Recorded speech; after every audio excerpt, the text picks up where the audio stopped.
Hello guys, welcome to another tutorial video. I hope you're all doing well and I hope you're having an amazing day. And in this video what I'm going to show you is how you can reverse the flow of your video in Davinci Resolve 18.6. So let's get right into it. As you can see, I have already created a new timeline and I have loaded up 2 videos, also edited them up a bit, and nothing relating to the actual reverse, of course. And yeah, one of these videos, as you can see, is the what's it called, a tutorial about whitening teeth that I have already done. Please check that out if you would like. But yeah, if I play this, you will hear the video with the audio and everything. Whoops. Okay, that's already the reversed audio. Let me just change that real quick.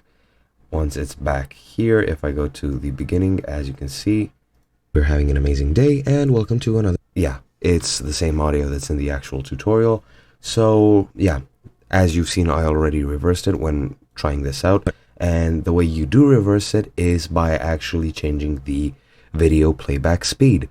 Now, to actually change it into reverse, as you could probably intuitively guess, you need to change the speed to -1. As you can see, currently it is 1. You could either change it by clicking on the video here and then selecting this.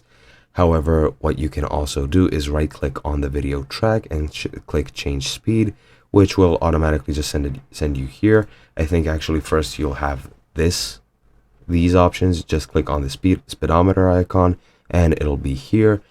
Click it and type in -1, and as you can also click and drag the mouse, but enter -1. If I play it now, you should hear reversed audio. Yeah, as you can hear, it sounds a bit weird and a bit scary, but yeah, that's pretty much it. So yeah, I hope you enjoyed. I hope you found out something new, and I'll see you guys in another video.